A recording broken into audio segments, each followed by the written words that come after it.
অনিয়ম, দুর্নীতি, নিয়োগ বাণিজ্য, স্বজনপ্রীতি সহ নানা অভিযোগ তুলে ভিসি প্রভিসির পদত্যাগের দাবিতে জামালপুর বিজ্ঞান ও প্রযুক্তি বিশ্ববিদ্যালয়ের ফটকে তালা দিয়ে বিক্ষোভ করেছে শিক্ষক, কর্মকর্তা, কর্মচারীদের একাংশ। এ সময় প্রভিসি বিশ্ববিদ্যালয়ে এসে তার লোক দিয়ে তালা ভেঙে প্রবেশ করে। এ নিয়ে দফায় দফায় হট্টগোল এবং প্রভিসির উপস্থিতিতে শিক্ষক কর্মকর্তাদের মধ্যে হাতাহাতির ঘটনা ঘটে।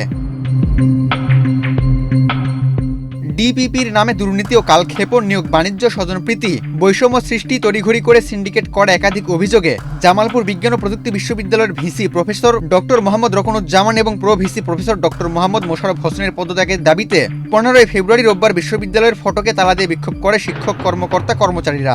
দুপুরে প্রো-ভিসি বিশ্ববিদ্যালয়ে প্রবেশ করতে গেলে ফটকে তালা দেখতে পান।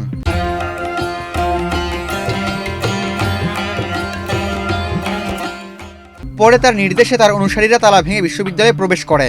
এ সময় প্রতিবাদকারী শিক্ষক, কর্মকর্তা, কর্মচারীরা দুর্নীতি বিরোধী স্লোগান দিয়ে ভিসি ও প্রভিসির পদত্যাগ দাবি করেন। এদিকে শিক্ষক, কর্মকর্তা, কর্মচারীদের এই প্রতিবাদ কর্মসূচির সাথে একাত্মতা নেই জানিয়ে ছাত্র শিবিরের বিশ্ববিদ্যালয়ের কমিটি সভাপতি মামুনুর রশিদের নেতৃত্বে আন্দোলনকারীদের ব্যানার ছিঁড়ে ফেলে দেয়। এসব ঘটনা নিয়ে দিনব্যাপী দফায় দফায় বিশ্ববিদ্যালয় ক্যাম্পাসে হট্টগোল দেখা দেয়। আন্দোলনকারী শিক্ষক, কর্মকর্তা, কর্মচারীরা জানান, 5 আগস্টের পরে শহীদদের রক্তের উপর দিয়ে বিশ্ববিদ্যালয়ে নতুন করে বৈষম্য সৃষ্টি হয়েছে, ডিবিপির নামে কালক্ষেপণ হয়েছে, বিশ্ববিদ্যালয়ের অর্থ অপচয় হয়েছে এবং বিশ্ববিদ্যালয়ের কর্মপরিবেশ নষ্ট হয়েছে। প্রশাসনের ছত্রছায়ায় নিয়োগ বাণিজ্য অব্যাহত আছে। এখানে 7টি দফা দেওয়া হয়েছে। নুরুল ইসলাম সাহেব ইতিমধ্যে বলেছেন আমরা কেন আন্দোলন করেছি। আমি আমার বক্তৃতার মধ্যেও বলেছি আমাদের এই লেখাগুলো যেগুলো হাইলাইটেড করা আছে সেটা আমাদের আন্দোলনের উদ্দেশ্য। নাম্বার 2, আমাদের ব্যক্তিগত অনেক নথিপত্র আমরা জানতে পেরেছি প্রশাসন যেগুলো স্টেটে থাকে সেগুলো বিশ্ববিদ্যালয়ের বাইরে নিয়ে গিয়েছে। সেইগুলোতে কি হয়েছে সেটা দেখার জন্য মূলত আমরা এখানে একত্রিতবদ্ধ হয়েছি যে এই ধরনের কোনো না হয়।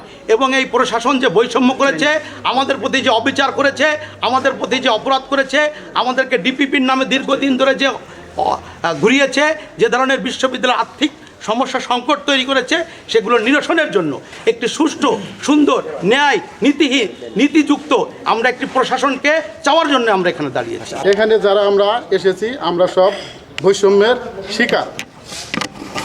বৈষম্য এইভাবে করেছে সবারই মনে করেন যে আপগ্রেডেশনের, প্রমোশনের সময় অতিবাহিত হয়ে কারো 3 বছর, কারো 2 বছর, কারো 1.5 বছর, কারো 1 বছর এইভাবে পার হয়ে গেছে।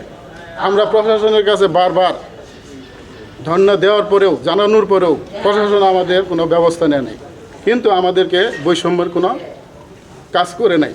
তাই আমরা আজকে এখানে দাঁড়িয়েছি। এ ব্যাপারে জামালপুর বিজ্ঞান ও প্রযুক্তি বিশ্ববিদ্যালয়ের প্রো-ভিসি ডক্টর মোহাম্মদ মোশাররফ হোসেন তাদের বিরুদ্ধে আনা সকল অভিযোগ অস্বীকার করে বলেন, বিশ্ববিদ্যালয়ের জমিদাতাদের নিয়ে মতবিনিময় করেছি এবং বলেছি ডিপিপি পাশ হলে জমিদাতাদের যোগ্যতার ভিত্তিতে চাকুরিতে অগ্রাধিকার দেওয়া হবে। আর বিশ্ববিদ্যালয়ে শিক্ষক নিয়োগ দেওয়ার ক্ষেত্রে কোনো সুপারিশ গ্রহণ করা হয়নি এবং ভালো শিক্ষক নিয়োগ দেওয়ার ক্ষেত্রে কোনো আপোষ করব না। আমরা এখানকার জমিদাতাদেরকে নিয়ে একটা মত বিনিময় আমরা করেছি। তাদের বিভিন্ন কথা আমরা শুনেছি এবং তাদেরকে আমরা এটুকু বলেছি, প্রথম কথা ছিল যে আমরা ডিপিপি নিয়ে কাজ শুরু করেছি।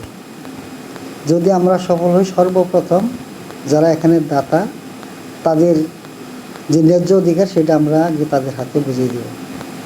আর এখানে যদি কোনো ধরনের চাকরি বা কোনো ধরনের কর্মসংস্থান সৃষ্টি হয় তাহলে যোগ্যতার ভিত্তিতে আমাদের যারা ডোনার তাদের প্রায়োরিটি থাকবে এবং তাদেরকে আমরা চেষ্টা করব এই ত্যাগ তাদেরকে পুষিয়ে দিই। আবু তালহা, বাংলাদেশ প্রতিদিন।